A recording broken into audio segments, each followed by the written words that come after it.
Okay, here we go. Ready? All right. Hi, everyone, and welcome. This is Karen Newman. This is the Saturday Human Colony Hucolo webinar. It is Saturday, the 26th of March, 2022, and we have with us one of our favorites and one of our most intriguing and interesting and spellbinding guests that we've ever had, Dr. Richard Alan Miller, also known as Dr. Ram. He's a physicist.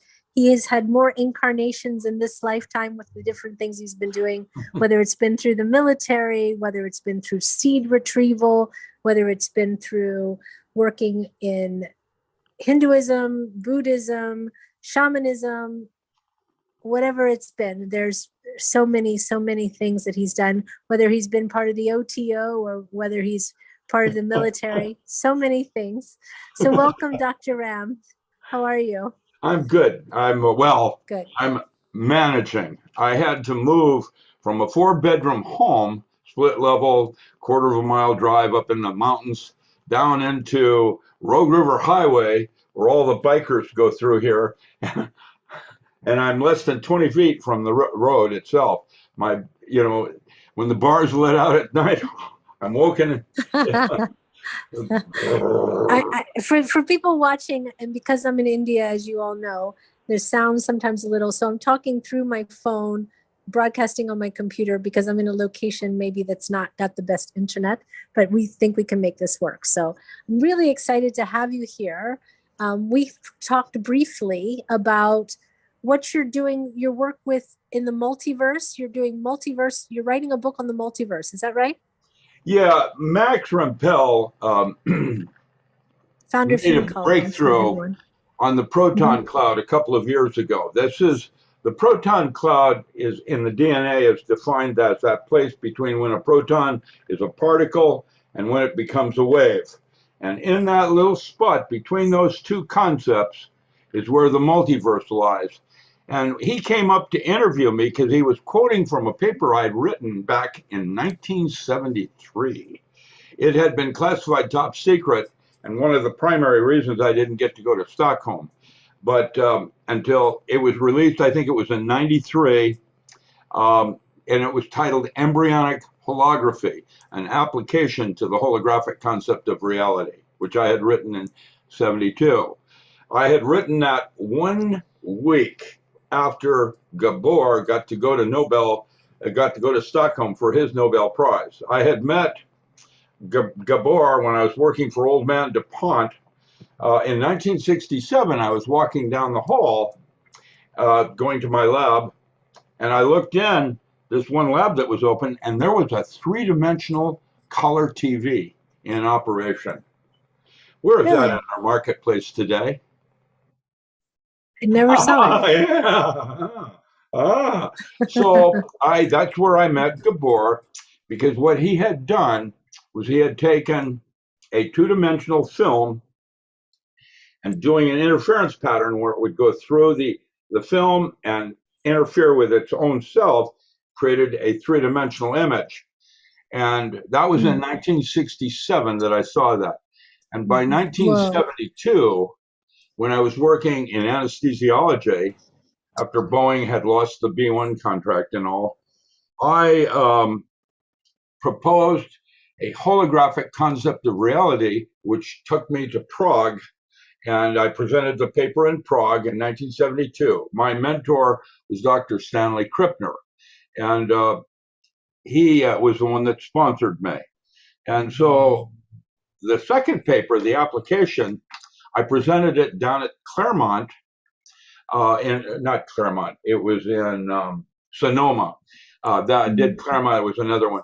At Claremont, I presented the first public demonstration of an AI in 1972. I think it was in 72. In 73, when I was at Sonoma, I did embryonic holography. And 1 week later, 4 military came into my bookstore, placed me under short arrest, went through my files, and took everything. I rewrote the paper from memory, but the damage had been done. Garyaev and Popov were Russian scientists in biology that quoted from that paper the The week that it was released, they quoted from it and were nominated for a Nobel Prize, but they didn't get the nod. So I didn't get to go to Stockholm on that one. Well, when Max came up, as Well, Proton just for Cloud, 1 second, so everyone knows the Max that he's speaking about is Max, the founder of Human Colony. So he and Dr. Ram are now collaborating. Dr. Ram is taking the lead in qualifying his findings with the mathematics. Am I correct? yes, You're Max from actually, Pell, yeah. He came up yes, and he okay. said, but we're having trouble trying to understand how Schrodinger's cat works and all of that. And I looked at him and I said, oh, you mean the best little whorehouse in Texas? He flashed because I had the math. Yeah. And Yeah. that's what I do. Mhm. I started with Navy intelligence when I was 15. I did code for NASA. Wow. And so now the multiverse, I don't have any idea what I'm doing right now any more than when I first proposed a holographic concept 47 years ago. But I'm starting to feel where this is going to go and what doors it's going to open.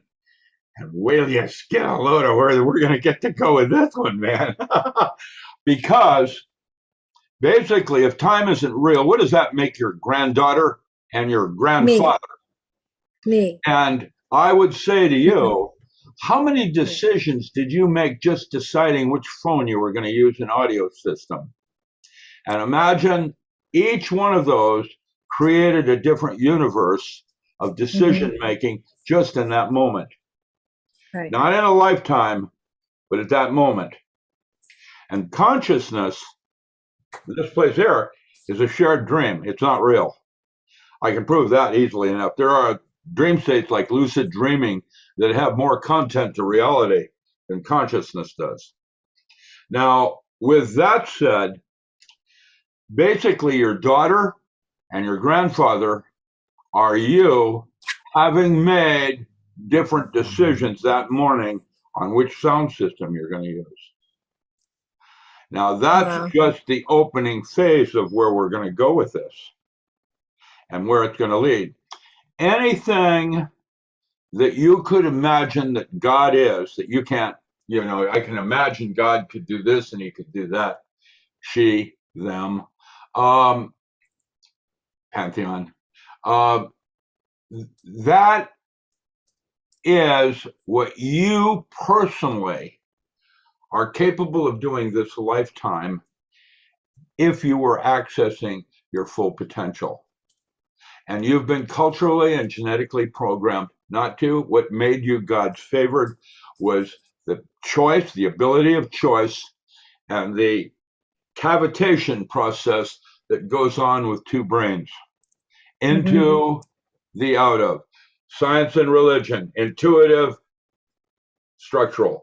They're all different ways of looking at what's at their concepts of why we see everything in binary, where a drop of water hits a pool of water and a series of events occur afterward called cavitation. That's chapter 7 in my non-local mind book that just came out in September. It's called Time Travel and the True Nature of Cavitation. Chapter 8 is the mind's eye, where imagination is reality. And that's where I'm coming from in terms of 47 years ago. And now what I'm doing is writing a new field theory before I turn into some worm food, that will allow man to take another large step attempting to get out of this petri dish that we currently are enjoying as a metaphor. Metaphor is Gregory Bateson, another teacher of mine. When Gregory Bateson said, what is your metaphor but to serve your paradox? And so I have a paradox out in my meadow. I have a question for you, if I may. We talk about the fact that I'm my grandmother, I'm my mother, I'm all those things. There was a couple times in the last 6 or 7 months where I actually was experiencing the reality of what I was doing. And I was actually observing the reality, what I was doing. And I was realizing that I was watching a memory. Yeah. At the same time, I was That's watching what myself as all if it your was religion a past. history have talked about the balance, finding the balance between this side and this side. And each of us is different because the brain can be likened as a second gut, dialoguing with subtle bodies outside the physical body, what you would call the multiverse.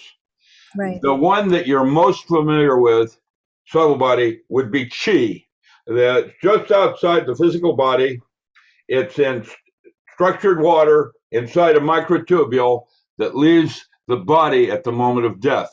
There is a 5-gram weight loss in the body that is not urine. What is that?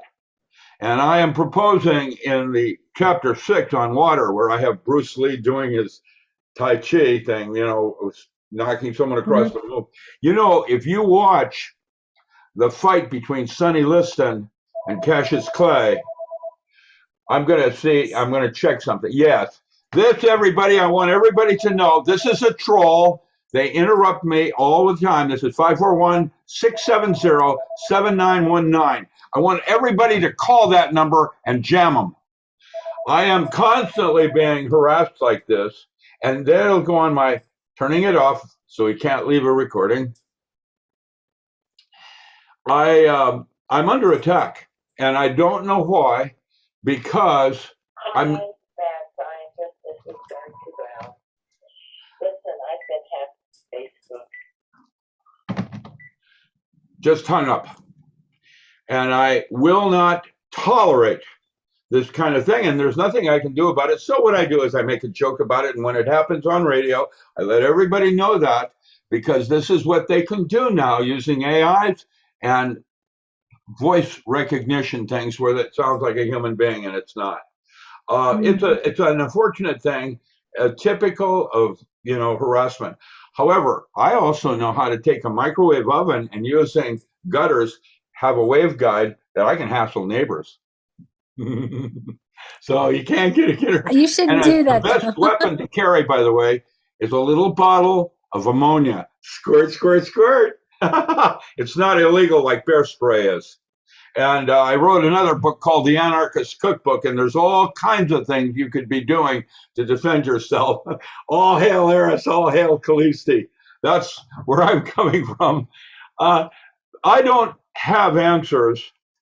I have a lot more questions, because every time I think I'm getting close to something, in fact, it's like Simon says, you can go halfway to the door. You can get really close, but that protocol will not allow you to actually achieve the door. Neither will science or religion. What those two aspects are what made you God's favorite. And anything you can imagine in your mind's eye is not only real, it's even more than that. And that's less than halfway to God. That's why in all your different Bibles, they say you can't know God. You can experience him, but you're limited by your ability to conceptualize with space, time. Information isn't what, that's what everybody thought holographic concept. Oh, we're getting better and closer, because it's the way information collapses down into or out of itself. However, information, like space and time,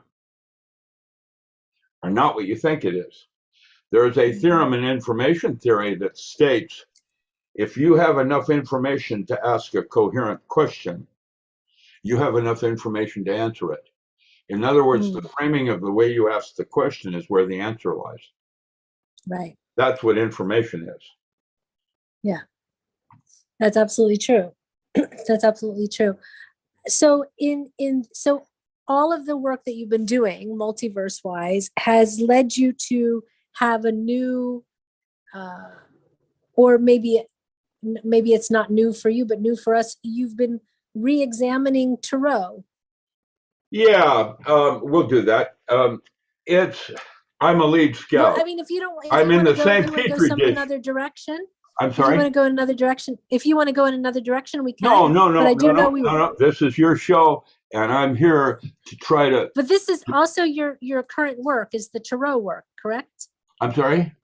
Say again? The tarot work is your current work. Tarot. I am the physicist that didn't blow himself up. Jack Parsons started Jet Propulsion Laboratory, JPL. And he had a little troll called L. Ron Hubbard that came around him that was only third degree OTO. I was offered caliphate, grade 10 for OTO, and I turned it down. Why? Okay. I did not want to run an order of magic based on a bunch of young kids trying to rationalize their use of drugs. Let's go further with the multiverse on that thought. Okay. Drugs, like mushrooms, are toxins. However, they have a chemistry that's very similar to, but different than, neurotransmitters. Like lysergic acid diethylamide is not an amide, which is a neurotransmitter. And when you take LSD, it's broken down into the salts and into the urine within 20 minutes of ingestion. And the 20 hours of hallucinations are from your own release of neurotransmitters in a response to protect the human body with the immune system. Now, neurotransmitters, and I can give you ones that I did when I was studying telepathine, which later became dimethyltryptamine with Rick Strassman and others that were doing those studies.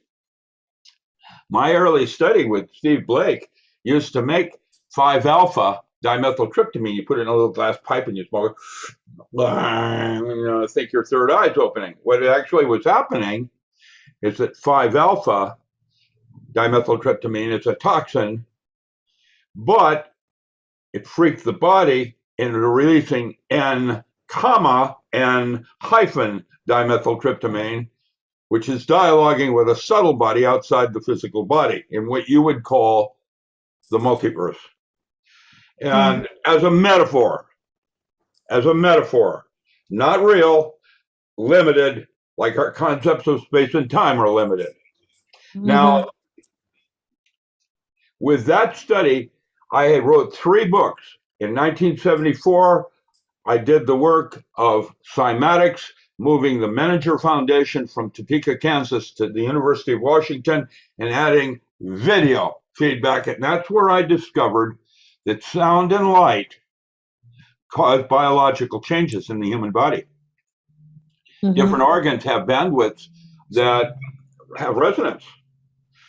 In 1979, I wrote another book called Electro Magic, where I used Mora and Indomet, German acupuncture equipment, bypassing drugs. Don't need the drug. I could release any neurotransmitter using electric currents, where I could talk directly to the neurotransmitter and get its release. 1983, I then wrote Yogatronics, showing me as a little boy on Mars. And if you want to vet that, that was the last project I did back in the 80s for the military until I started doing survival workshops and things like that for the military recently. Now, Yogatronics is where I created my own wormhole because we cannot travel in normal space to Mars. And if you want to vet that, Google these 2 words, the Mars Project, capitalize those, the Mars Project, comma, and Wernicke's correction. That's his. There's a part of the brain called the Wernicke. It's in near the reticular activating center, and its primary purpose is to prevent confabulation in memory. And that place, if you were to take any race from Africa, India, genetic pools, different historical backgrounds, all of us have a memory of having worked on Mars. How does that work? As an archetypal encounter, there's something more going on here that I don't quite at this juncture have the ability, but that's the work I did, Yogatronics, creating my own wormhole, which then later led Lockheed developed their teleportation laser, and then Carnegie Mellon did the trigger mechanism, and you will find that in my book on what happened with Building 7 and how that is able to turn concrete and cement and that one bolt pole, what was it, 1,070 feet tall into slag. It just started melting and it turned into slag. There's only one thing in the universe that'll do that, and that's a plasma. It was not jet fuel from 9/11. So, I work for the military trying to understand what's going on, and now am realizing my limitations as a scientist. It's not going to be possible to get there from here. However, so just go back for a second. So that area right around the reticular activating system, what did you call that again? The area around the reticular activating system. The activating system, you mean? No, the reticular activating system, the area in the brain. Oh, Wernicke. What was that called? Wernicke.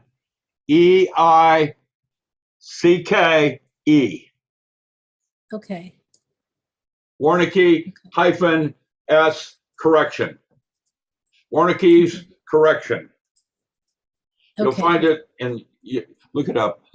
You'll find it. I'm looking it up. I'm looking at. Okay. It's a part of it's near the reticular activating center in the brain. We have a bunch of different places in the brain that do different things. And I'm going to suggest from that today, in my realization, that sacred geometry for cetacean, the pilot whale, manatee, dolphin, and orca, are probably different than man because their brain cases and brain geometry is physically different than ours. Orca has a cerebral cortex that's literally twice the size of man, and that mammal's firing 60% of it. Who's superior? Well, orca has access to 9/10 of the biosphere, where man has access only to 1/10. From that perspective, who's superior? We wouldn't have seen it if we hadn't have believed it. How many ants are on your property? And who's terraforming it more? Yeah. We miss looking at certain things because they're not part of our belief system. It isn't about that. It's about the mind's eye. That is where reality becomes true, fact. And if you can say, that's why I personally feel our children are our single most important natural resource. And what we're doing in our educational processes now is abominable. It's as if today, after the COVID virus crap, that we have two kinds of humans. We have human and GMOs, just like we had Neanderthal and Cro-Magnon. We're about the same level of development. Yeah. We don't have a clue. And there is something beyond greed and the New World Order that's controlling this whole thing. It can take world leaders and corrupt them with money. Like Castaneda, when he wrote his Tales of Power, which I helped ghostwrite, by the way, for Simon & Schuster, there's 4 enemies of man. The first was fear. And if you overcame fear, you then had personal power, which became a corruption. And as you became wiser, you had clarity. You could see things more clearly. I currently enjoy the 4th enemy, which is old age. Just kidding. Actually, I'm not. And we're limited in our ability to conceptualize. And what I am is in the same dish you are. I'm not any better than you are. I might seem that way, but I'm not. I'm just a lead scout. There'd be gopher piles over there. I wouldn't go over there if I were you. Like I did when I was doing telepathy or BZ studies, dimethyltryptamine, I was also doing ketamine and BZ gas studies for the military and anesthesiology. And the discoveries I made back then are leading me to understand more about what I'm trying to achieve, writing a field theory, I'm going to be using a virtual form of Kaufman's knot theory, K-N-O-T. And so in my latest book, The Non-Local Mind in a Holographic Universe, I got myself all tied up in a yoga knot, which is a metaphor, again, of where we are with ourselves. Right. And what you want to do is not like the movie Jet Li with the one, but more of an interface. That's what dreams are about. You're interfacing with other realities of yourself during the dream state and integrating them to a point that when you have consciousness, which is another dream state, you're trying to integrate to go beyond the boundaries that we're currently enjoying. Mm-hmm. And as a metaphor. And that's why my meadow has a pair of ox. So how does that get you into then the archetypical idea of tarot? I met James Hillman, was completely fascinated with his concepts of third generation imaginal psychology. And so I decided to get a doctorate under Kubler-Ross and James Hillman, and in that area. So I'm a Jungian psychotherapist, as well as 2 doctorates in physics and 1 in Harvard Medical as an anesthesiologist. However, my tenure in anesthesiology is that as a physicist, not a medical doctor. Can you imagine? So that's a long time ago in a faraway universe. Right now, I'm a little Boy Scout collecting merit badges.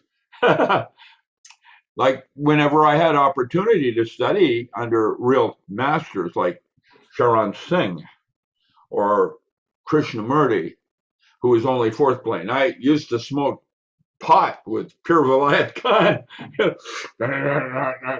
just years and years ago on Shaw Island. And so I've tried to slum in neighborhoods that would allow me a broader sense of understanding things.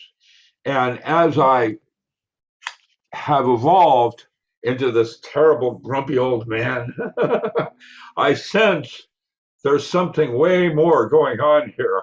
And even I'm limited in being able to conceptualize it. And recognizing my limitations, I'm asking the Lord, you know, like David Copperfield, I'm hungry and I want something more than the physical plane, please.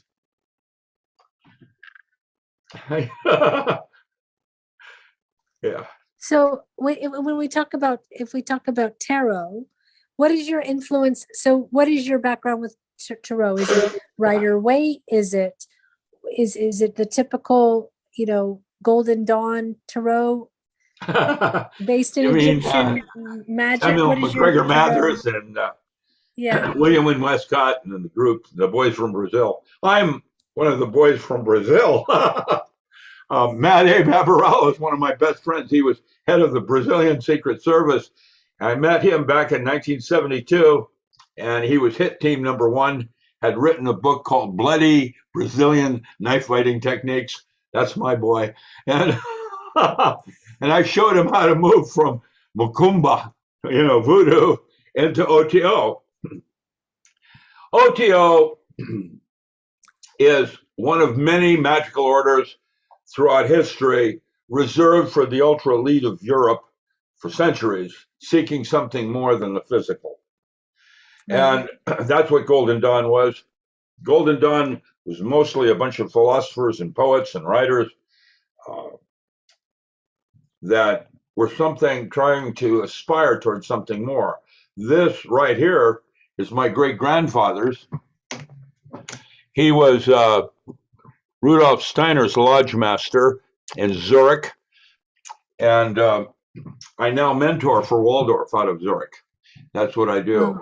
I had a 12-year-old doing his doctorate at Cornell in organic chemistry. What could I possibly do with a kid like that? No problem. We'll write a comic book. Kid got it. Dang.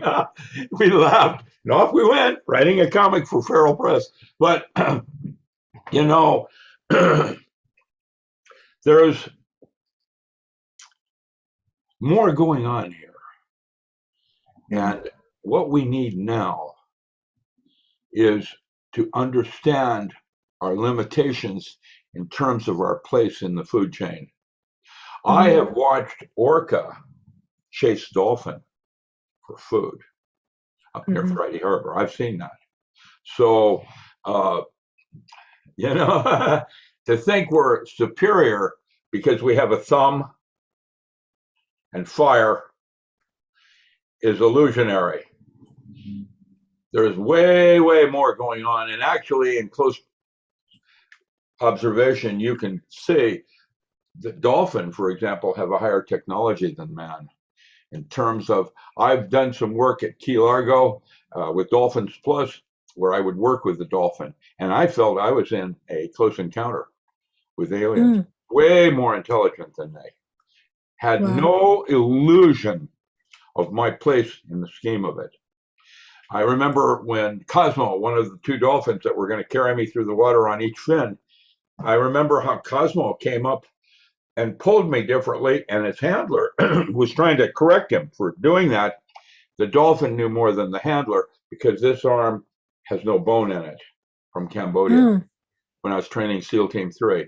Now, I can tell you there's dogs, small brain cases. The reason we love them is because they're closer to spirit.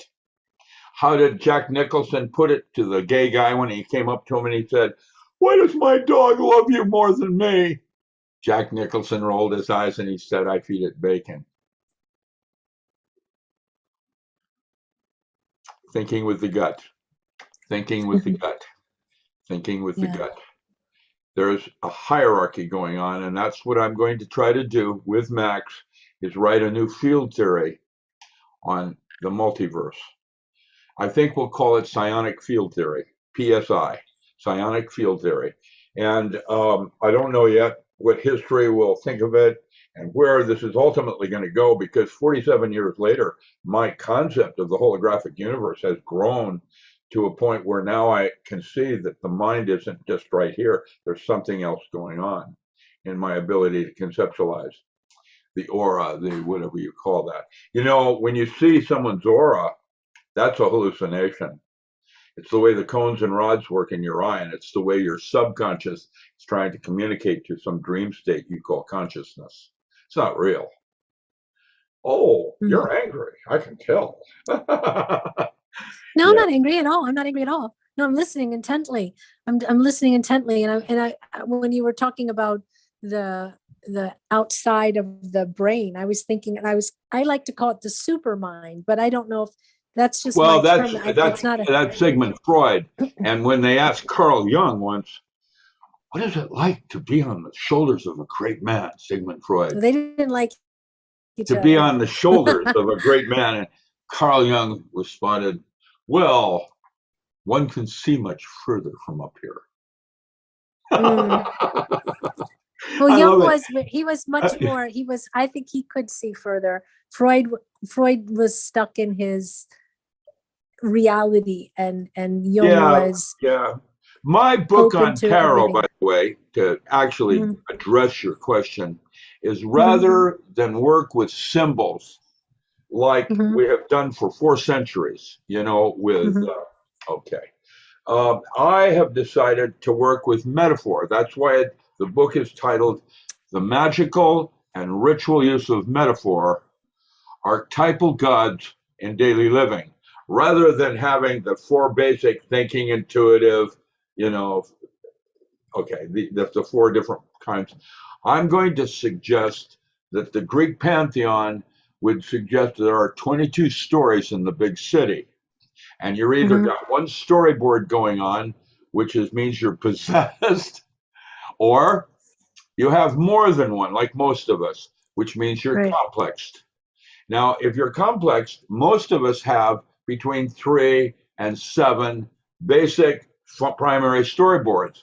I'll give you an example of one storyboard. Persephone, having to go back to Hades once a year, would be a kid taking drugs once a year during Christmas because he's depressed. Each storyboard has an ending.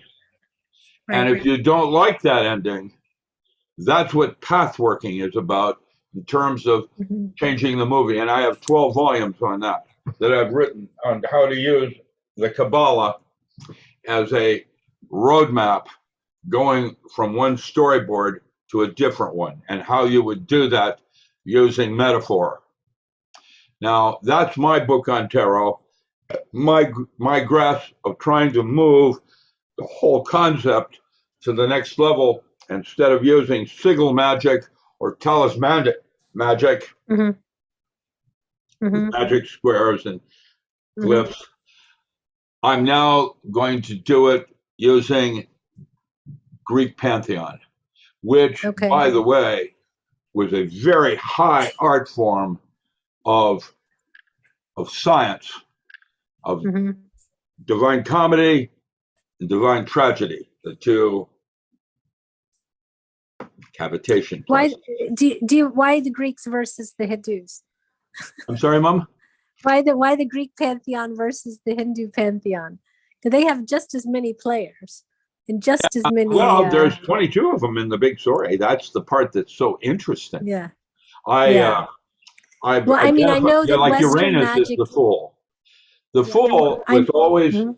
the fool was always depicted as a jester that's stepping out over something, and Right. you never quite see what he's stepping out over. It could be the abyss.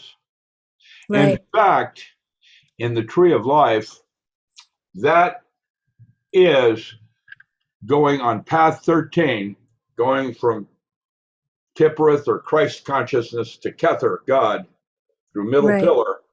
There's a missing Sephra in between the two. It's usually done with a dotted line called DAATH. And it's Mhm. knowledge Doth. through wisdom, a temporary place.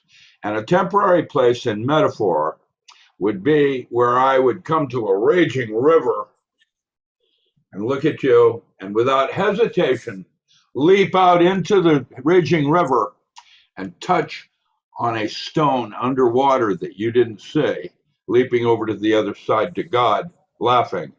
It's a temporary place. You're not there but for a brief moment. And that's the last of the 12 uh, books I've written on pathworking. And Right. it's as a metaphor, how you would go from this place to that using knowledge, which is illusion.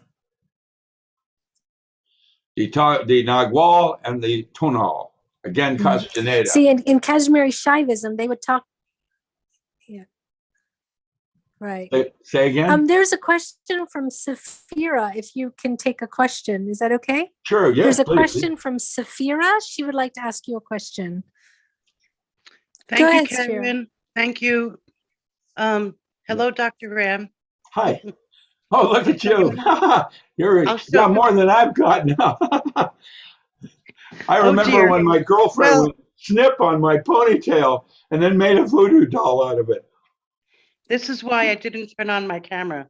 I'm only turning it on because you said you remember people. I do, and you're lovely. Thank you. Thank you. I usually hide.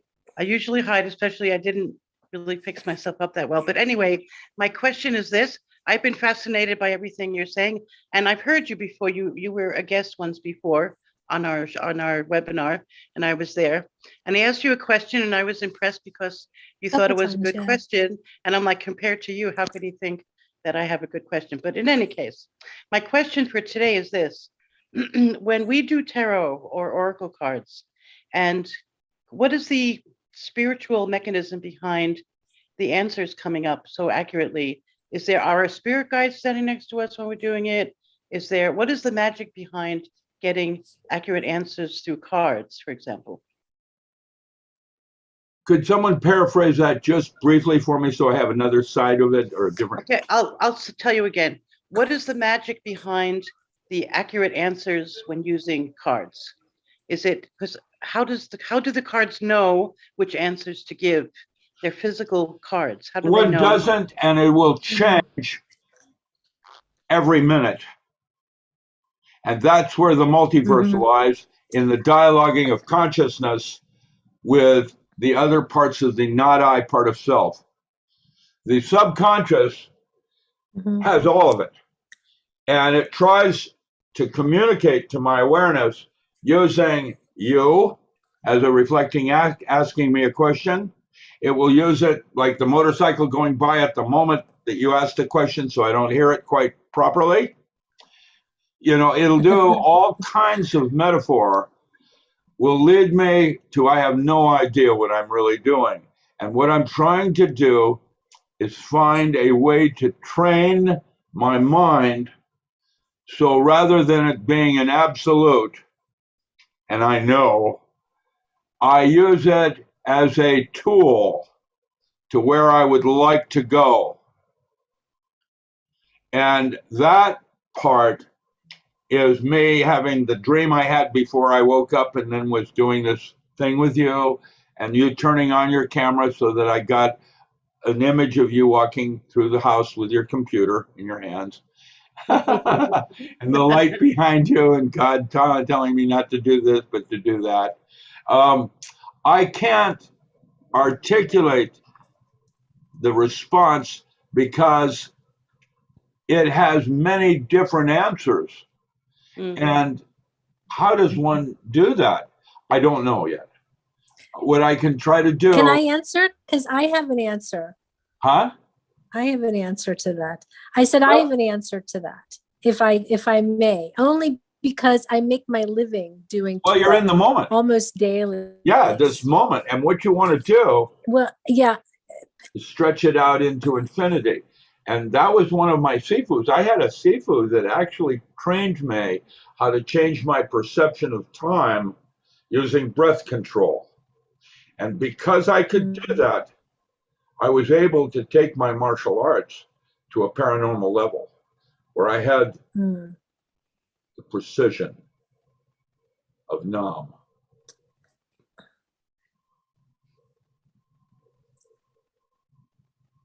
Beautiful. So I'll just tell you, Safira, if for a second. Yeah. It's not, by the way, the word that you're seeking is balance.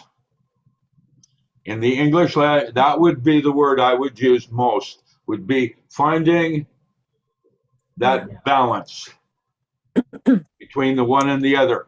Like in Western belief systems, we deal a lot with absolutes. Daddy, I like this, and Daddy, I hate that. And then in the Eastern tradition, I would have responded, I'll bet I could find something you hate even more.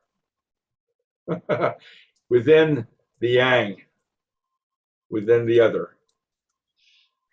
The one is within the other, and it's always in reference to something else rather than in absolutes. And that's the distinction between Western and Eastern philosophy, pretty much, as I understand it. The Western forms deal mostly in absolutes, where the Eastern forms are in the relationship of one to the other. Right. So as you go through, in your perspective, you've got the major and the minor arcana. You've got the 22 cards, which are just the journey, but then you have the major archetypes, which are also the sort of journey. So you have the different suits of the tarot. Connect the spheres are generally considered storyboards, like there are 22 basic stories in human behavior. You know, like Hera and Aphrodite, narcissism. And okay, when you start to break it down into smaller pieces of metaphor, you have a way of you have this as a good thing, but then you have that as a bad thing, and you have this as a good thing, but then this comes with it as its balance.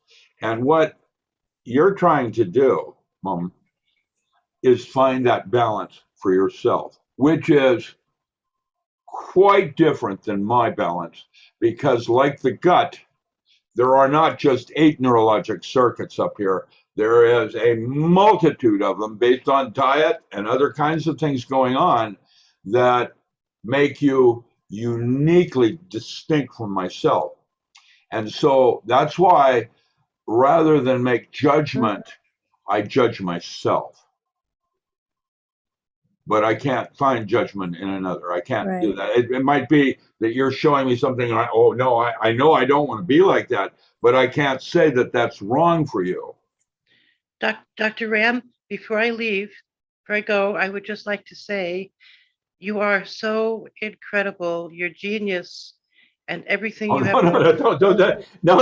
I've got enough. No, let me finish Thank my you, but statement. no.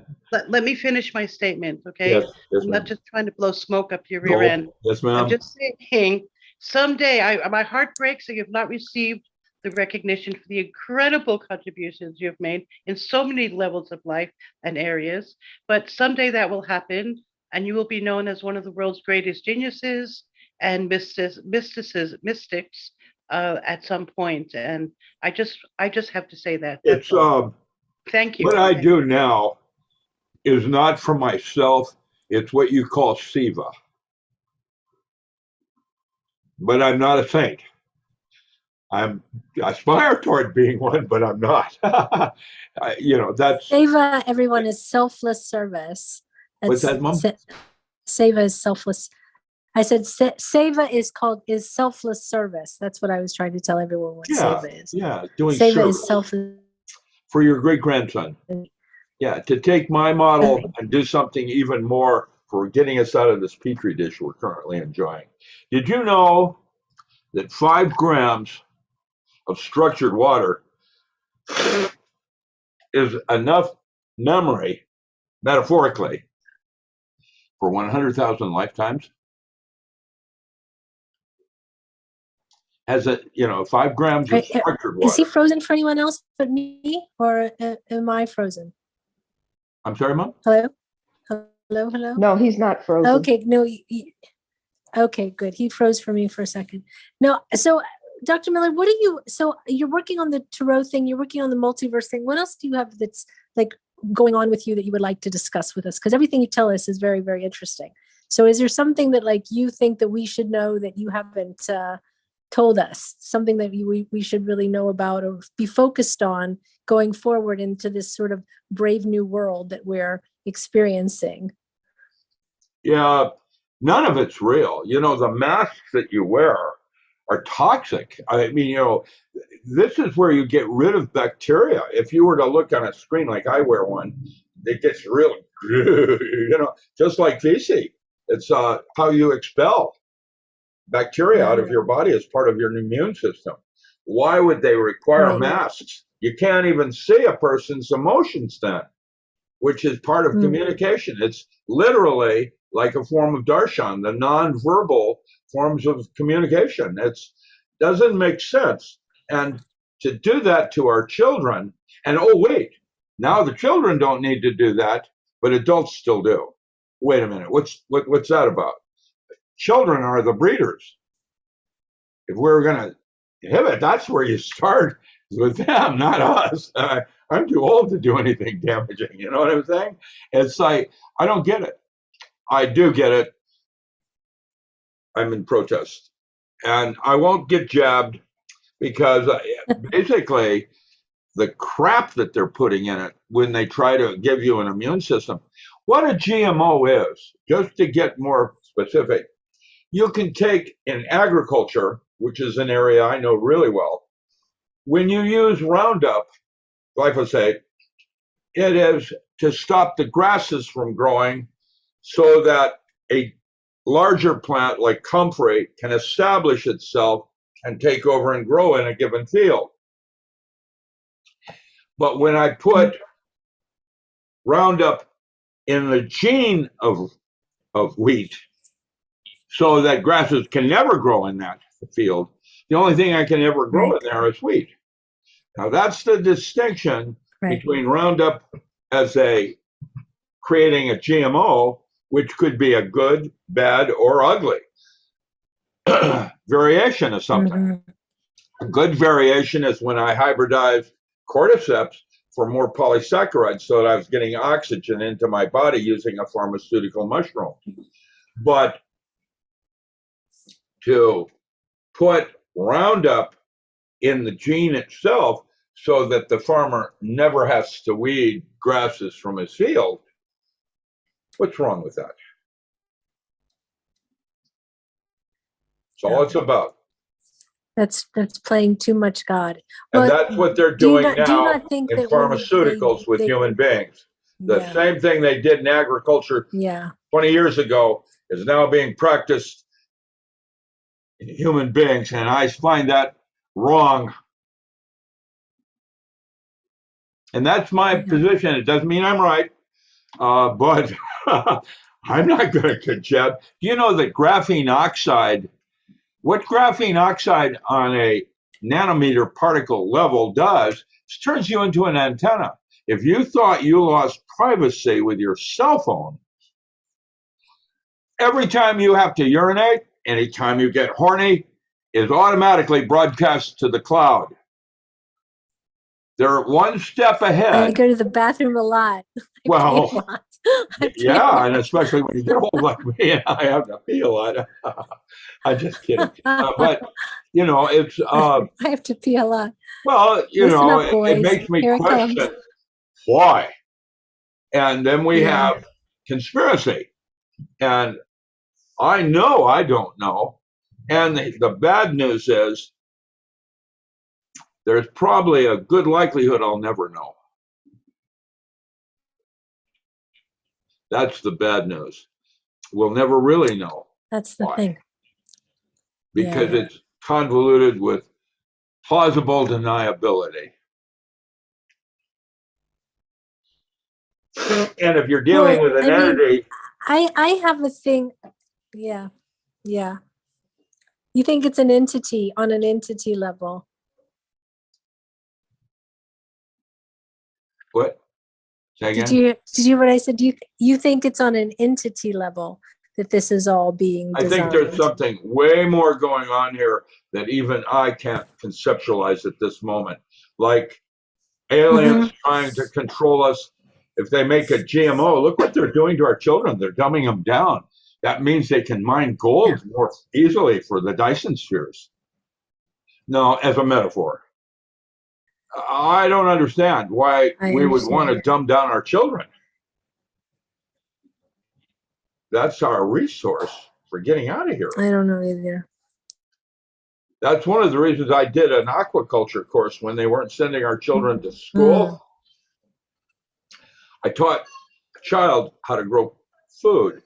It's self-building, a little simple aquaculture thing. When that child sees a tomato plant producing tomatoes in February, that child will never have a fear of growing food. Ever. Right. Visual. That's it.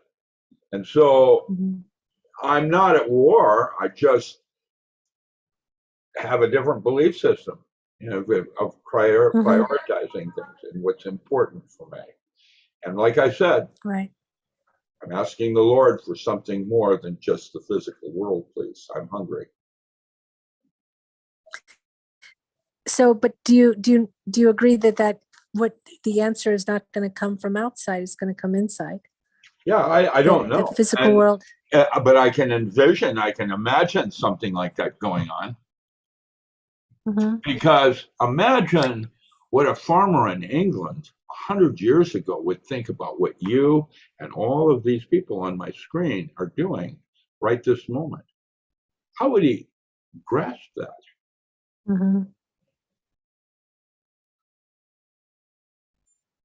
Very difficult. And imagine civilization. It's far beyond anything that you probably could have conceived of. What's that? Well, I will say, like, the rishis thousands of years ago described in the Ramayana planes. They described automobiles. They described these things that they used tools that didn't exist in science. You know, one of the things I talked did about these things thousands of years ago, but they used their inner tools, not scientific tools. Now science is starting to say, oh yes, you know, if you meditate, you can get information. But the rishis, they knew this stuff thousands of years ago. They did astrology up through the year 5000. They knew it all then, back then, with no tools that any human could make, but very much the spiritual tools. By the way, of I'm meditation. responding So now to I think the Stephanie's thing. question. Go ahead. She just posted one. I'm Okay. just now learning how to use the system. Okay. Well, To train the mind's eye, that is why all saints in history have stressed the importance of meditation. Becoming silent within oneself and listening. Mhm. And everybody, they're all roads lead to Rome. In training the mind as a tool, not an absolute. Right. And that's why I meditate. Yes. I was grateful and fortunate when Sharon Singh chose me for initiation. He looked me straight in the eye at the moment of initiation. And he said to me, at the moment of my death, that he personally would be there to take me across the abyss. He said that to me in 1978. It was the best hallucination I've ever been given that takes me further than any other hallucination, and why I currently meditate a minimum of 1 hour to 2 every day since 1978, training my mind. Most systems are similar. Sant-Mat, S-A-N-T-M-A-T, is called Path of the Masters. That's the one I follow. They're all do the same thing. Mine starts at the third eye. I have a series of God names, which I'm not allowed to give you, but because then I take on your karma. But the most common one we're all familiar with is Noho Ringi Kyo, Noho Ringi Kyo, Noho Ringi Kyo, Noho Ringi Kyo, Noho Ringi Kyo. And you do these series of God names over and over. That's called Simran. And then you stop and listen. And what you're going to hear is what's called the Shabad. It is a way of astral project. It's not astral projection. It's not remote viewing. It's called soul travel, where you leave your physical body and you go home for a brief moment. Everybody does it differently. The wormhole I created is a fourth form of travel where I can go to Mars and the Mars Project, and I can go at any age that I want. In the cover of my book, I'm wearing my little hat. I'm a little boy creating my own wormhole and going to the planet Mars. Is Mars physically real? I don't know. Yes, I would say so because we've measured it in astronomy. But in cosmobiology, the relationship of geometry and celestial bodies is the next direction in our concept of understanding what space is, like time. And I know that from some projects that they did with the Mariner 4 based on work I did as a child with my science fair project. 2 years later, they measured the water on Mars. Did you know that for a smaller planet, Mars literally has more water physically than Earth does? Did you know that? Isn't that interesting? No, I had no idea.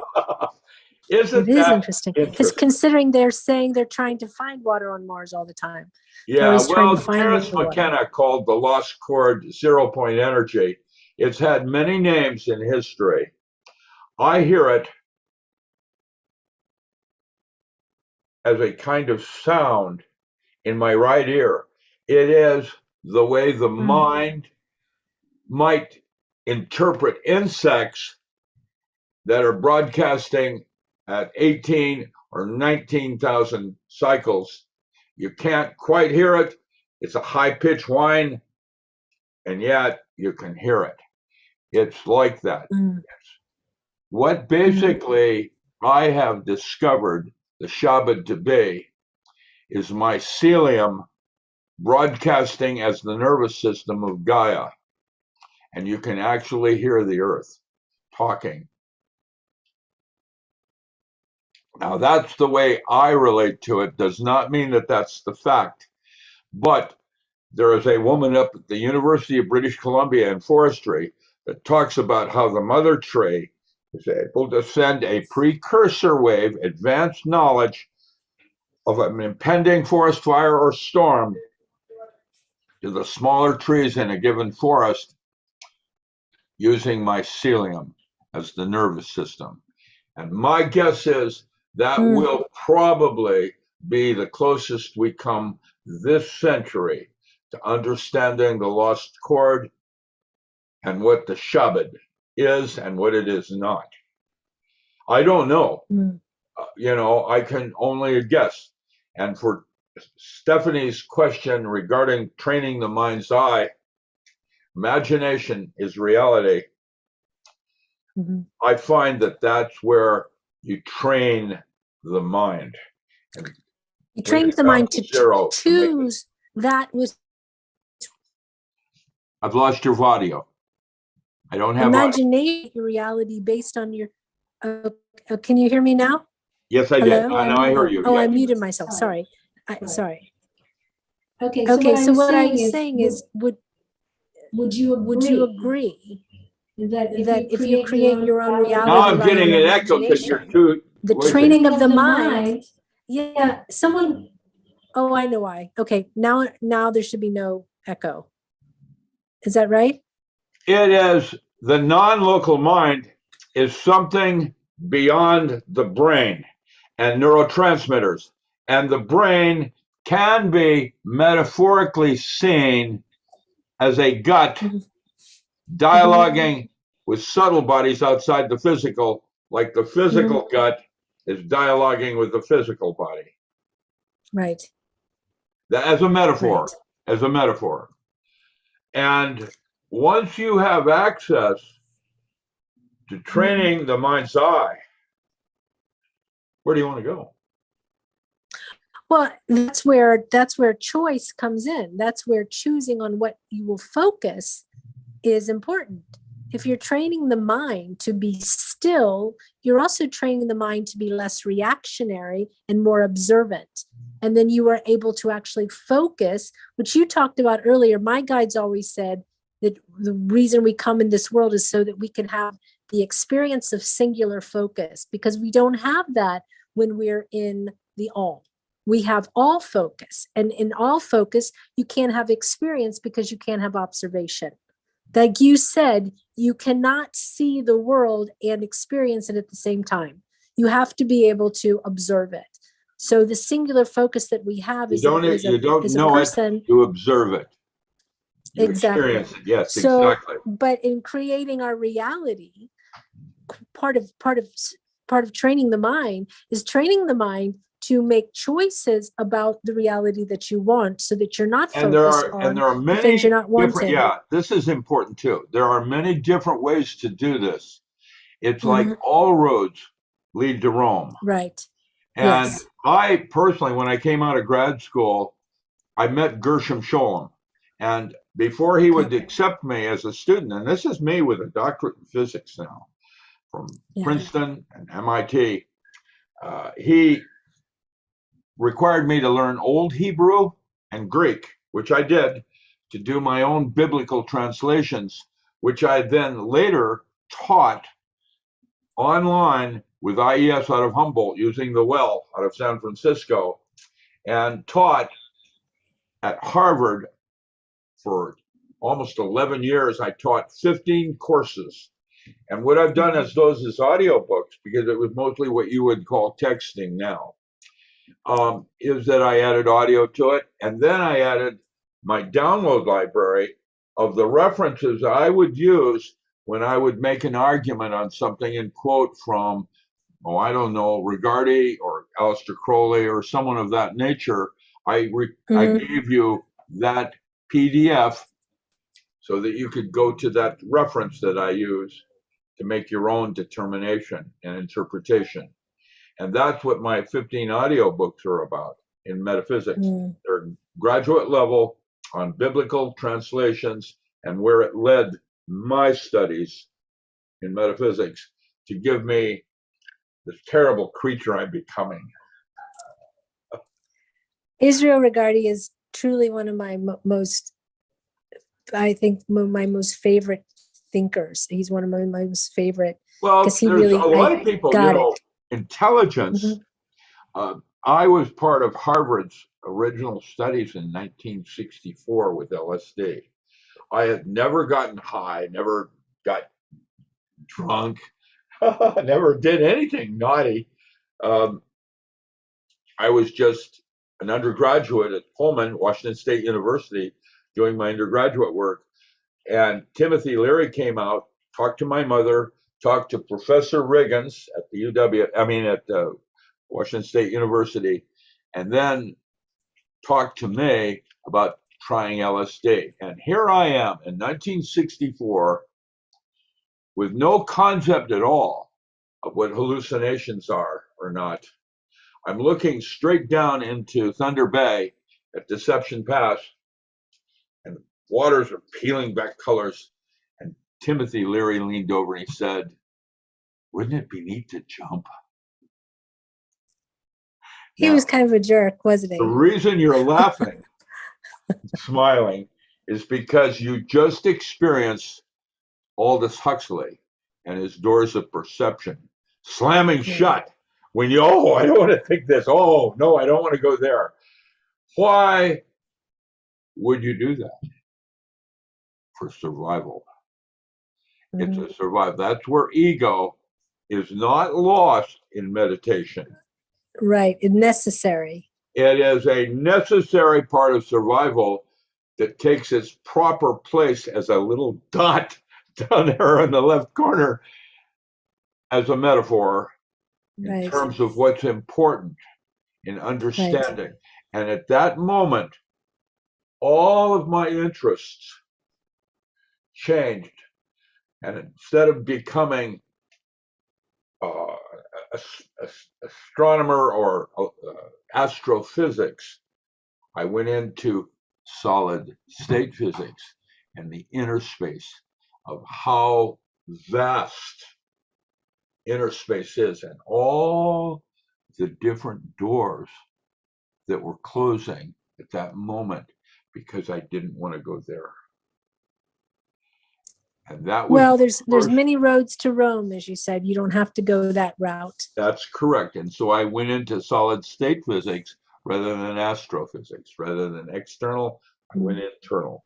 And all my work now has been dealt with in terms of altered states of consciousness and how I, even as my system of organization, different than Crowley, organize my writings in terms of 8 basic neurologic circuits. You know, you've got your physical, emotional, intellectual, causal, archetypal. You have all these different levels of experience of something. And I use that now as a roadmap, 8, based on the I Ching. And I don't know what I'm doing. I'm just sort of evolving into something creepy that will hopefully leave some road footprints. That's a good word. Footprints for your great grandson and where he might want to go beyond my own work. And well, that's your great grandson, you know. Yeah, based on what you told me earlier. None of it's going to get us out of here. That's true. Did you know Richard Albert? Did you know Richard Albert that became Baba Ram Dass? Did you know him? Yes, I knew Richard Albert before he was Ram Dass. Yeah. I knew Ram Dass before when he was still Richard Albert, and I knew a lot of really strange people back then that were giants. Albert Gorky taught me quantum biochemistry as a physics course that used me in making why I wrote the book Legal Highs. I had an herb store in Seattle that had big long lines going down the street and up the road, buying yohimbe bark or something for sex. have made some tremendous, insightful discoveries on why I've done what I've done. And I've been very blessed with different teachers as they came here. You know, Krishnamurti was brilliant and led me to work with Alan Watts. And, Wow. you know, Krishnamurti was Indralaya. You know, it's a little sacred place like Crotona, but it's on Orcas Island. It's a beautiful camp there. And imagine teachers that would come in from all over the world to teach there. And Did you know Allen Ginsberg or not? Did you know Ginsberg or Allen Ginsberg? Who? Allen Ginsberg. Ginsberg, He was a yeah. poet. No, I knew of him, but I never. Well, I met him. I did meet him. I remember when he and I Peter met him Coyote, in New York when because he used to sit in a cafe all the yeah, time. they took a workshop from me down in New Mexico. They took a workshop, and I remember Peter Coyote thought I was an alien. I would do like David Bowie. Oh, you mean where I pull the contact out at the end of the movie to show you that I'm not human? The Man Who Fell to Earth, 1967. Can you? David Bowie did a movie called The Man Who Fell to Earth, and it was even before Dune or any of that stuff. And right immediately afterwards is when the Rolling Stones did the Jack Flash and you know, the movie. What was it called? Oh, I forget what it was. The movie where oh, I'm trying to think of his name now. Did a movie with Harry Flowers and the concepts of a rock star that had left humanity and had two gay lovers. They were gay women, and Performance. That's what the name was. The movie was called Performance, and it was right after David Bowie had done his movie, The Man Who Fell to Earth. And these are things that influenced me back in the early 70s and late 60s. And I remember when Tina Turner came on stage in Seattle. She had this big netting on and the Ikettes and playing their thing, and how music affected it was so instrumental. Everything. Yeah, it was wonderful. That time music was such the backdrop of everything political. It was everything spiritual. I much remember more Janis than today. Joplin getting out of the Second Sky River Rock Festival up in Snow Mountain. Snow Mountain. Up there in the north. She got off the train. It's pouring down rain. There's mud everywhere, and she sang for her last time. She was brilliant, and I've been very lucky for the memories that I have and how they have slowly evolved me into what I am now as a scientist, and realizing that physics isn't real. Can't get there from here. But you can get close. Well, we can't get there from here with the tools we currently have, but we are creating more tools. The thing is that the inner tools and the outer tools will coalesce at some point. And the problem with science is science wants repeatable, measurable things, but the things that are really real are immeasurable. Yeah, whereas today, Black lives are not what matters. What matters is Black humor matters. I'm just kidding. Like Portland and all the crap that's going on. I grew up in Seattle. Portland, at the time I was in Seattle, was nothing. It was just this little tiny port down there on the Columbia. And Seattle was a growing festivity of intellectual prowess. And what's happened, John Gunn and some of the people that influenced me, John Beck, some of these others, Frederick Hod, Stanfield Jones, Phyllis Seckler, Mildred Burlingame, Helen Parsons Smith. She'd married to Jack Parsons and then Wilfred Smith. And I got to know these people as they shaped me into what I am today. And I hopefully will leave footprints for the next generation to pick it up. Right now, I wouldn't want to be a Gen Xer with the white truck syndrome. Yeah, I drive a 280C. Whoa! No. Oh, you can hear Every them every generation makes their own way, makes their own way. So I have big hope for the future. I really do. I have hope for the kids are coming in now. And look at wired me. I'm and 78 ready. years old. How do I look 78? Other than No. I just look like something else with Alfred E. Newman. Did you know that actually, I'll save that. That's another thing I could tell you. When what's his face retired from Time Warner and editor of Time he came to Grants Pass, and when we met, came out of retirement, taught me how to write screenplays so that I could do X-Files for the early Fox write-ups, the workups for Fox. I refused to move to Hollywood. I'd already done my tour with Swingers and had figured out why I didn't want to be that way. I wanted to be this way. How did Ducky Mallard put it? An ethical man knows not to cheat on his wife. A moral man won't.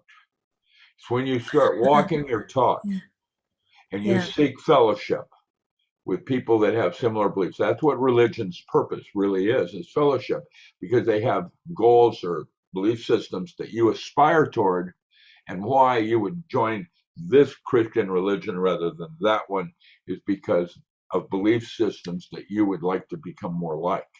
The fellowship aspect of it. That's why today, where I live down here near Rogue River now, I go to different churches to see what the fellowship is and what the lessons are that they're offering. Right. And everything's different. Everybody's different, just like my brain. And I find there's purpose in that aspect of it. And that's where you get to know yourself more and why you want to be this way more than that way. And that's why I refused to move to Hollywood. And so they brought Carter in to do the X-Files. And I would go up on set and be on set to tell them how a forensic lab would look like, because that's what I used to do. It's just that I didn't do aliens. Back then, we knew about aliens, but we were way more concerned with what Russia was doing because of the space race.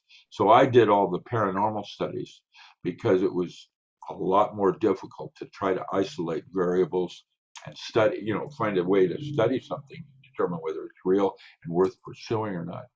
I got to know Andrea Puharich and Bill Tiller really well at SRI. I had China Lake, I had Argon, I had Livermore. I had all the big toys because that's what I was an instrumentation specialist. When I was confronted with something, I had big toys to study it, determine whether or not it was worth pursuing or not. I remember when Baxter in A Secret Life of Plants was going, and I discovered what was actually happening was he was measuring grain migration in cell salts in the plant. And that was different than what this woman at UBC is talking about. But see, these concepts, they come in different centuries so that man can slowly evolve and we get up to a certain level and then we have another Carrington-like event. And I don't know why this is happening yet. So we were talking about that before we went live, and we were talking about a Carrington event being a mass extinction. Do you think that's of animals, of humans, of the planet? What do you think? I'm not getting the words. The audio is so terrible for me. Oh, okay. I was saying, is the mass extinction going to be animals, humans, the planet itself? What do you think? It's like a reset button. And man gets up to a certain level of attainment in an epoch, like, quote, we've been here before, like for mana. And Mhm. once we get to a certain level, it's like we're brought back to zero again, have to start all up again. And we build back up again because that is what man's purpose is to evolve. Right. And Right. that's a primary. And what I want is something more than just the physical world. It isn't about money. It isn't about No, it's never about money. Money's a distraction. I think money's a distraction. Yeah. If you send me like Stephanie did a little blurb, then I can read it and then respond better too. If you have questions, you know how the little thing came up and Stephanie had that question on the mind's eye. The mind's eye. It's Safira. Yeah. Yeah. Go ahead. Yeah. The mind's eye is what a 4-year-old has. And by 7, it's programmed out of that child. And that's what's wrong with our current systems of education. We should allow them to evolve. And each of us is different. And what a child can see and imagine, if the child says there's a boogeyman under my bed, you should believe it. Mm-hmm. So I agree with you. But see, I think that's why my psychic ability didn't go away. My mother never told me there was no boogeyman. You know? Yeah. And we try to teach it the way we are. And what we don't want to do is that. Absolutely. Mm-hmm. I don't want my daughter to become me. You know? Like her to find her own way through. Does anyone have a question for Dr. Ram? If not, I think that we've reached a nice place to stop. But if anyone has a question, please feel free to put it in. Safira, do you have another question or no? I'm trying to think of one because each topic brings up 1,000 questions, but I can't think of a specific one right now. Let me just check the YouTube chat. Go ahead. You go ahead. Yeah, be sure to write it out. Then if I read it, I can have the. Okay. So what would you say, Dr. Ram, is the most important thing for us to understand about oracle cards and tarot? Is it that the symbols are just, I don't know.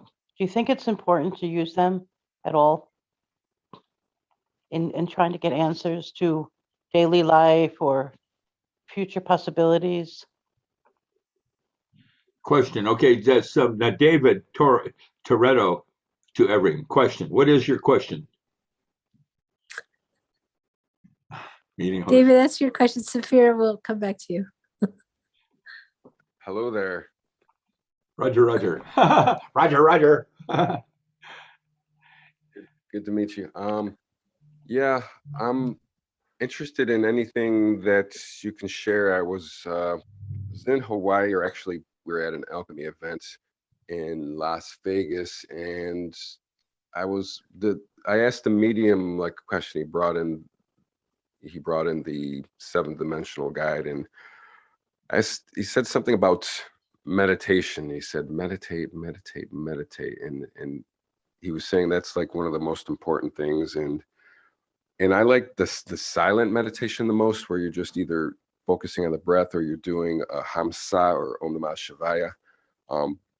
What do you recommend in the types of meditation, and what's like the understanding of how important that is about meditation? Oh yeah, well, a Ford hammer works. Blah, and trying to make the mind quiet so that it is looking, it's listening, it's quiet. It's not trying to white noise. It's put it down and listen to what's going on. And that's what meditation is for. Teaching the mind how to become quiet and listen. And everybody does it differently, just like religion. There are many, many different roads to God. I would think Mhm. there are as many different roads to God as there are human beings, and that each of us has our own way of doing it, but we seek out others that have belief systems that are similar to our own for fellowship, so that we help ourselves become more in those areas we aspire towards, being honest, being this way, being that way. For myself, I have gotten to a place where I know myself so well that I know how I feel about something. But the interesting thing is that changes at any given moment. Isn't that Yeah, interesting? that's You know, and to know that part of yourself is the first step toward quieting the mind. And everybody is a different. Mine is, I say, a series of God named Simran, and then I stop, listen to what happens next. In other words, I try to repeat something over so many times that the mind gets tired. And when it's tired, then I let it rest for just a moment. And what happens is that I leave my body and I physically go home for a brief moment, a place that you would call Sachkan. It's a place of geometry for me. That's how I experience it. I see all of this structuring around me. And for a brief moment, I hit balance. And that quietness is where the lost chord, this big dragon, the end of singing, the lost chord. It's it's different for each of us, what we experience. And that's what you're seeking, that center of self, because that's where the purpose of the multiverse occurs, why you have all these different possible decisions, and why you've chosen this way. you utilize. Everything. It's hard to articulate it. Do See, you David, utilize it? it's not just one method. What he's saying is you have to find your thing that helps you focus and find your way in. It's not Correct. Om Nam Shivaya for That is anyone. correct. It's not just Om. It's not not for walking everyone. meditation. Everybody does it It's different. what works for you. It's not a formula that you can apply to everyone. Everyone has their own way in, but there's a way in for every single person. So it's not what does he do? It's what do you do and what have you done and what do you keep doing? He's been And it's meditating there for that I can access lots of years. Yeah, it's in that place that I can access other aspects of myself that you would explode as paranormal. For example, I watched a woman once literally rip a corridor off to save her daughter in a flaming automobile. Now, that's impossible with adrenaline making her muscle and bone stronger than steel. Yet, she was able to do that to save another part of herself, her daughter. And that's where I would like to go. I would like to know how to have access consciously to that. John Curtis Gowan at Northridge wrote 2 books, The Development of the Psychedelic Individual, which has nothing to do with psychedelics. And then he wrote a second book, which I used to teach as a textbook in altered states for shamanism, called Trance, Art, and Creativity, Prototaxic, Parataxic, and Syntactic Modes of Consciousness. Prototaxic is a shaman that can place his consciousness in that of an eagle that's flying and see what the eagle sees. Parataxic is archetypes, using dreams and myth to access these parts of self. And syntactic modes are using where there's emergence of consciousness as a participant in these events, using biofeedback, sex magic, yoga. And Do these, you, go ahead.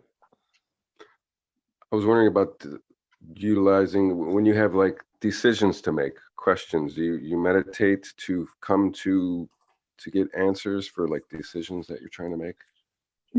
No. I do meditation Yeah. like I do the YMCA to keep my body fit, to keep my mind fit.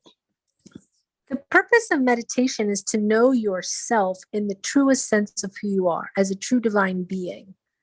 When you know yourself as a true divine being and you make decisions based on your knowledge of who you are in the universe, that's how it helps you. But you do not meditate to get an answer. You meditate to contact yourself.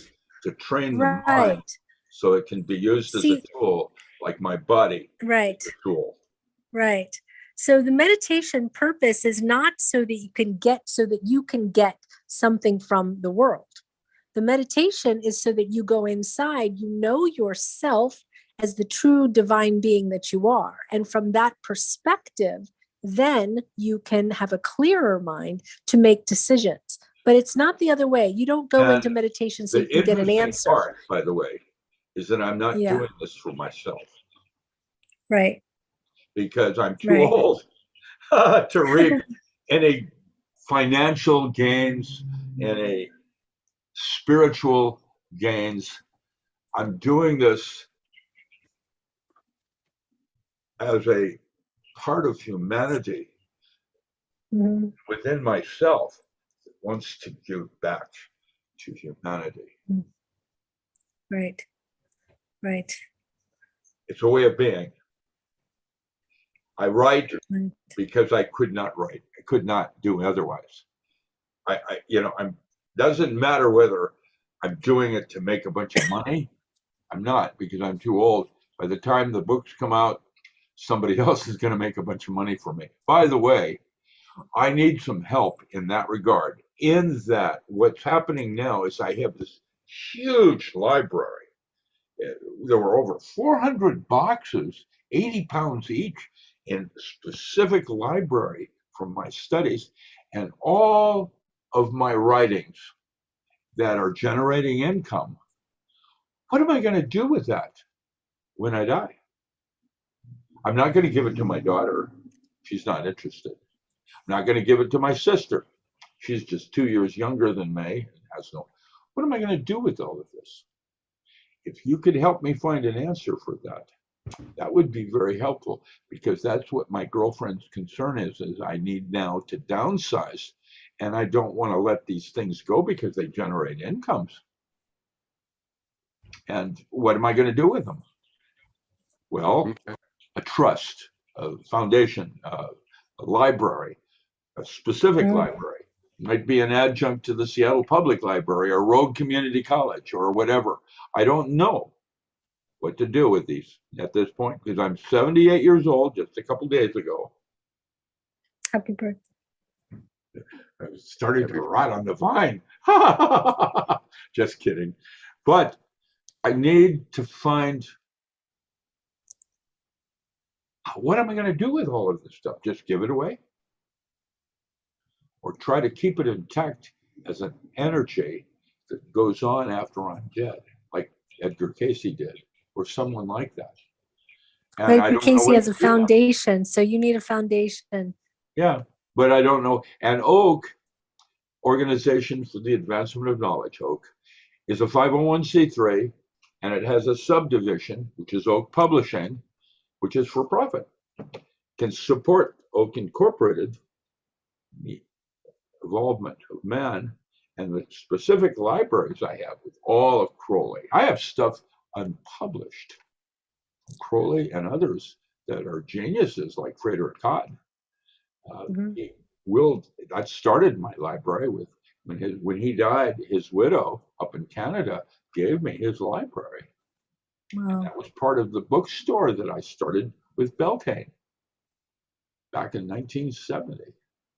What do I do Wow. with all of these books? I have stuff from 14th century. Dr. Ram, all of the Seth I- material. Oh, I just want to say all of the Seth material from the late 60s, 70s are now in a Seth foundation, and it's all the materials are there, and it's wonderful. So please don't disperse your material so that it gets lost. Please make a foundation like that, as it's been already Well, I'm suggested. looking for some young kid to will it to so that that child will I- take my work, not learn it, but study it. That's where he integrate, or she or they integrate it and make it theirs and move it to the next level. And that is the correct direction that I'd like to see my works done, rather Right. than a feeding frenzy with a bunch of publishing houses like Amazon now publishing without permission. Why don't you, there's a library in Amsterdam called the Written Library. It's the largest metaphysical library in the world. They also have the original Rider-Waite Tarot. They have all the John Dee books. Share that the with me. handwritten Let's ones. help They me make have it, them. because I have a lawyer right now trying to rewrite my will and what I'm going to do with all of these things. And my girlfriend is really Okay. concerned, because she said to me, if you were to die right now, what do I do with all of this stuff? I think the Rittman Library would be a very good archive for Well, your stuff, So because they have feel free the to send me handwritten a John Dee proposal. Yeah. books. Yeah. John Dee. They I have the watched- handwritten books. I watched what happened to my friend that just died. Mhm. What was his name? Jordan Maxwell. Maxwell just died Mhm. a couple days ago. Yeah, I'm sorry for your loss. Yeah, and it's a tragedy because his works were important. And where did they go? Yeah. To his lover?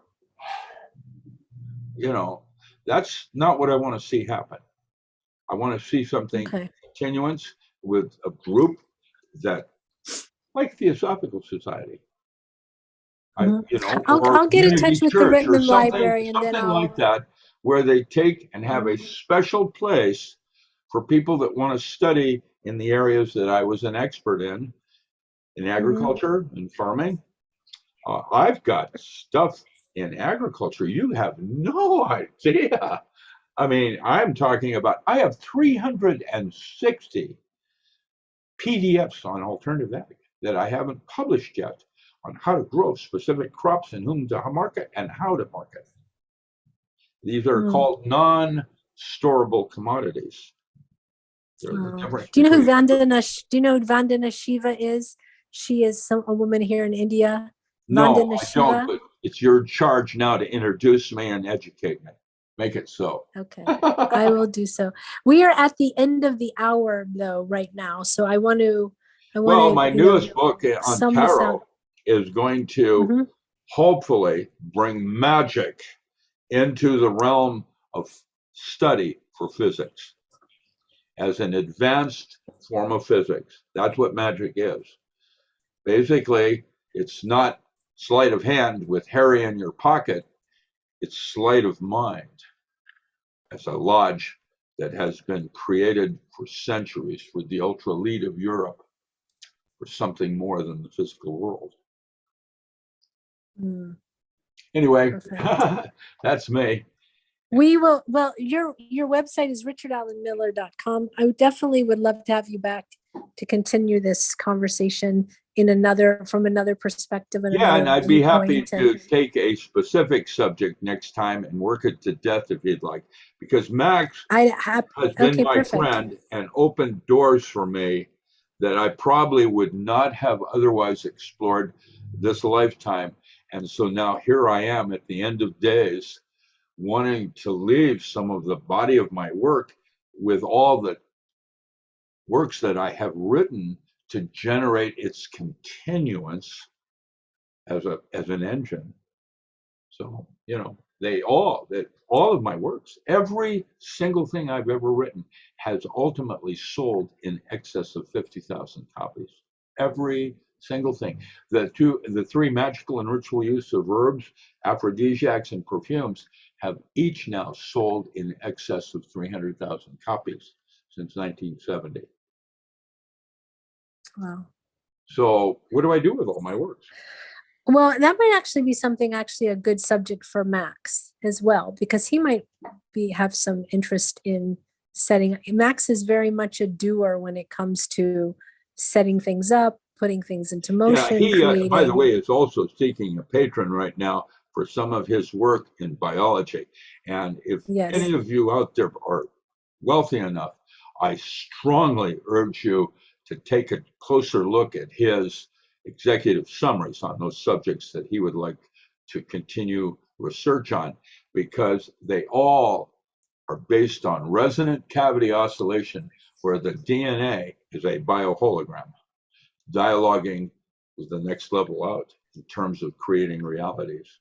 And the multiverse field theory I'm going to write now will supersede my holographic universe by 48 years. And I'm very excited about the possible doors that's going to open. It's unbelievable. It's quite exciting, the possibilities of where we can go with his work just down the Proton Cloud. That's what I have to do for the day. Send me some of your content. No small text. For them. Yeah. I will do. I'll send you. I'll put some things together for you and see what I can find out about Roger. the library. And it's been a pleasure. I wished I had better audio so that this is again. Well, next time I'll be in a different room and yeah, make maybe sure I I have better can audio. get some equipment in here. I have a friend that's trying to update me with LibreOffice and other things of that nature. And I'm finding Microsoft is trying to stop all of that. It's interesting, and why his truly is now enjoying a visit to The Hague and war crimes against humanity. Okay. Perfect. So, Dr. Miller, much love to you. Day now. Y'all here? Y'all come back now, yeah? Namaste to you. Thank you so much. My pleasure. Thank you so much. Nice meeting you all Alrighty. again after so Bye, long a Dr. period. Miller. Thank you so much. How did they do it? It's been you. So fascinating. nice to see you again after so Thank long a you. period. Kundun. Thank you. Yeah. Thank All you. right.